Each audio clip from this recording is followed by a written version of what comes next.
The week after my brother's wedding felt like the house itself had changed. The rooms were the same, the curtains the same faded pattern, but the air felt thinner, as if every corner held a quiet accusation. After Tom packed his bags and left with his new wife, I stayed behind with Mom. I loved the way she had raised me. I never forgot the long nights she worked, and how she kept us afloat after Dad passed. Still, lately her behavior pushed me farther than I expected. Even though I supported her financially, she began to pull away from me in a way that stung. It wasn't just the coldness. It was the sudden, sharp way she treated me, like I'd become an annoyance instead of her daughter. And it hurt more knowing Tom and Catherine had a hand in it. I felt anger rise up in me, a hot promise that I'd make them pay back twice as hard for what they'd done. My name is Emily. I'm 25. My father died a few years ago, and Tom, who is 10 years older, has always been the kind to take his place, until now. After his marriage, he moved out, and for a while it was just Mom and me. At first, I was glad to have her all to myself, but the reality of living together grew heavier. After I got a steady job, she quit her part-time work and sank into a lazier routine. She expected meals on demand, clean clothes, someone to run errands. When I had money, she treated it like an endless supply. "Emily, isn't dinner ready yet?" she'd call. "I'm out of money this month. Give me an extra $200. The asks came in a stream. Sometimes I wanted to say no. Most times I gave in. People told me to move out, to start fresh, and leave the bitterness behind. I thought about it often. But Mom was the last family I had here. She raised Tom and me on her own. She buried our father. I could not throw her away. Catherine made it clear she didn't want to live with Mom, so Tom had never offered to step up before. I wouldn't abandon her. Still, I am human. I have limits. One evening, tired from work and frustrated by missing money from my wallet, I snapped. "Hey, Mom, some money from my wallet is missing. Did you take it again?" I asked, voice sharper than I meant. I could tell I sounded ugly. She blinked, then shrugged. "I just wanted some clothes. I borrowed it." "Borrowed?" I shot back. "You've never paid me back for anything. Stop taking it without asking. Do you even know who you have to thank for raising you like this?" She answered with a sting. "You've been so annoying." Her words hit me harder than the missing cash. I told her I was grateful. I told her I knew everything she had done. But that now I was independent, and it was natural to ask for respect, not demands. Her response was the same old line. "Do you realize who you have to thank for growing up?" It always left me speechless. The truth is my salary isn't small.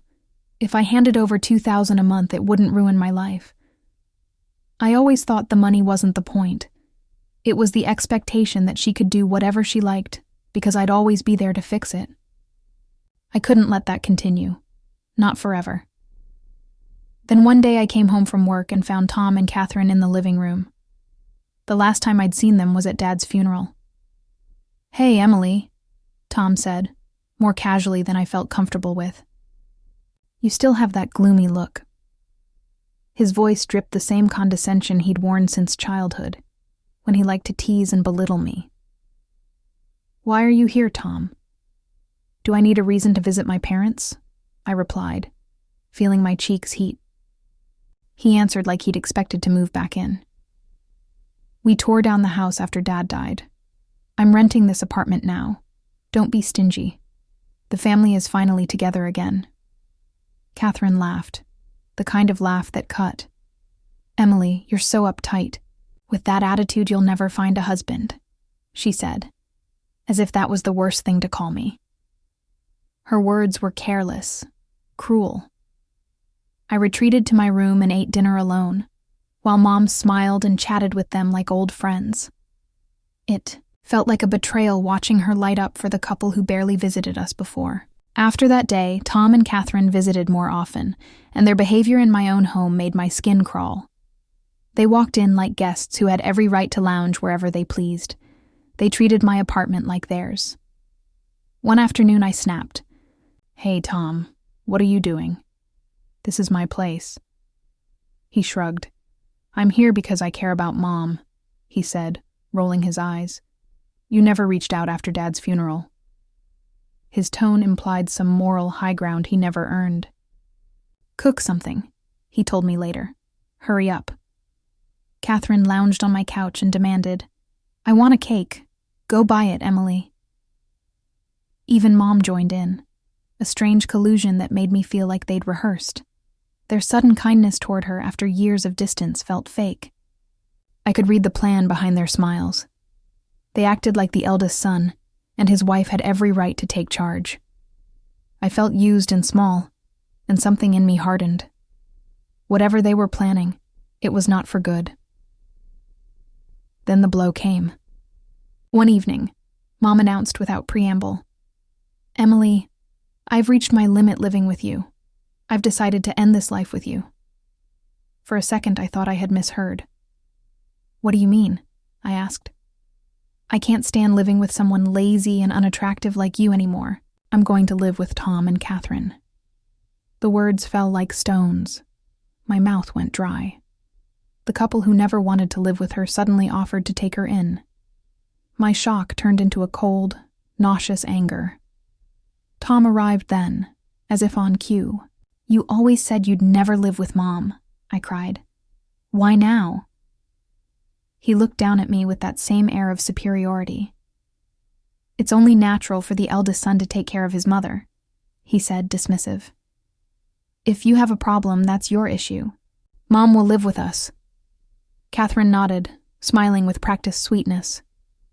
Yes, Mom needs us. You can leave. My heart felt like a fist. After everything, the years I handled the bills, the nights I stayed up with her when she was sick, she turned on me in a single breath. I felt disgust for Tom's arrogance and bitter at Catherine's false concern.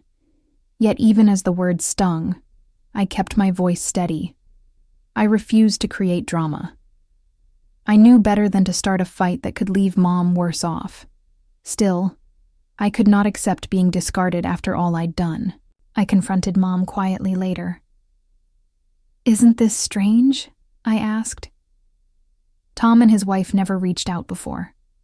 Why would they suddenly want to live with you? She looked at me, and for the first time her words cut deeper than any of Tom's. If anyone's acting strange, it's you, she said. Those who leech off their parents should just leave. The moment she said it, whatever tenderness I had left evaporated. How dare she call me a freeloader after all the nights I'd paid bills and cooked meals? I'd supported her when Dad died. I'd kept the house afloat. But anger has a way of sharpening plans. I told myself they could mock me now, laugh and enjoy their victory. Because in a week, they would face a little hell of their own. I began to plan. I would make them regret their scheming. I would make sure they felt the sting of humiliation twice as hard. Then I would leave. I promised myself I would walk away with my head high. The three of them sat together, smirking, whispering like conspirators. Mom's face had a strange light, as if she were relieved. Tom leaned back confidently, his chest puffed in that old way. Catherine smiled with the satisfaction of someone who'd gotten what she wanted. Then, almost teasing, Tom said to me with that smug grin I'd come to hate, Emily, you're finally leaving the house. Mom, you must be so happy. My brother commented, I truly am. Now. I can live with Tom and Catherine. I'm on top of the world.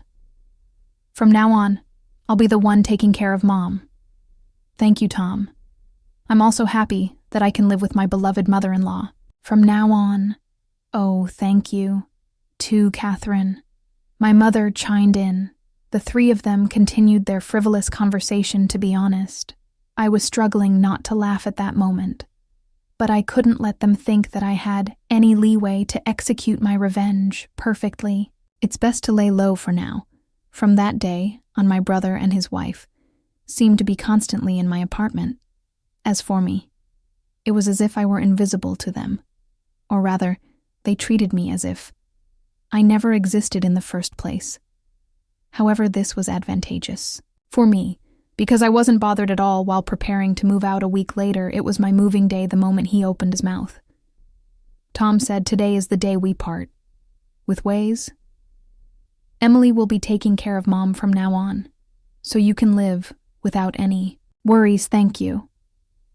I'm leaving Mom in your hands, okay?" I replied calmly.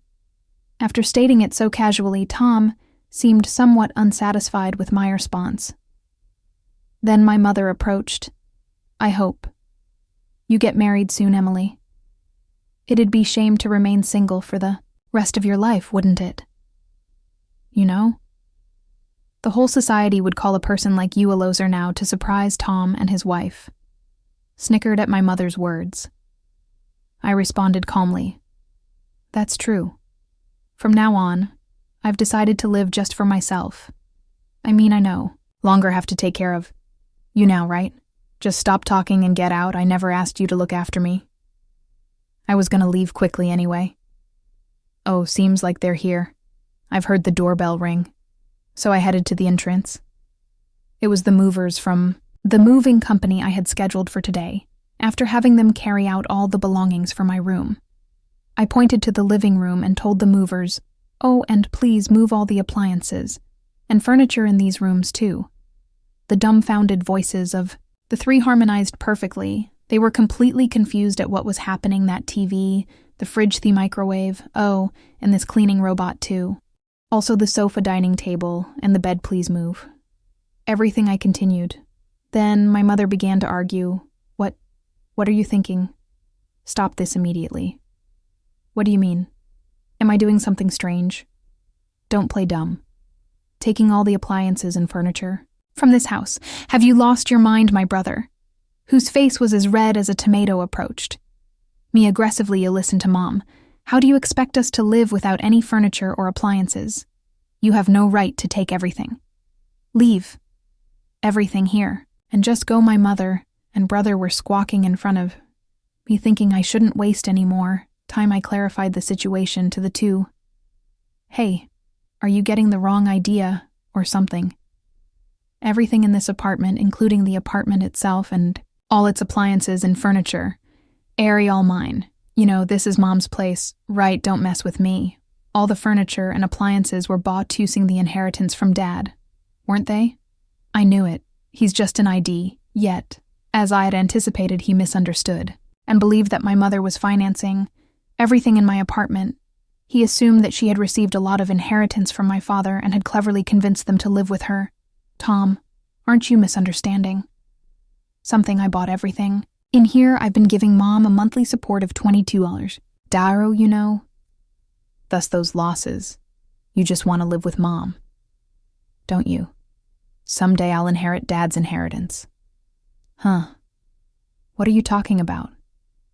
"Mom used up all of Dad's inheritance a long time ago." Tom nervously glanced at our mother. She was looking down, her face pale. "Mom, please explain. You told us you bought all the appliances in here," I demanded while I was just trying to look good. "Huh. What do you mean by that? We only moved in with you because we thought there was an inheritance from Dad. If there's no inheritance, what's the point of living together?" Tom protested. "Wait, what are you saying? Didn't you say you take care of me? Because you're the eldest son. I was just trying to be nice. I lied. So that we can live together." Upon learning that there was no remaining inheritance, Tom was furious, and my mother was deeply shaken by the realization that the kindness shown by Tom and his wife was all fake. What a hopeless family.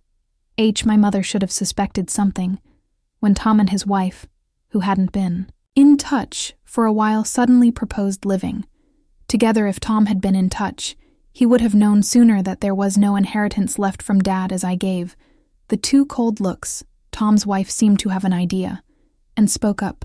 "I've got it. It would be great if Emily could live with us again to this." My mother and Tom both agreed, saying, "That's right, Emily. You should live with us after all."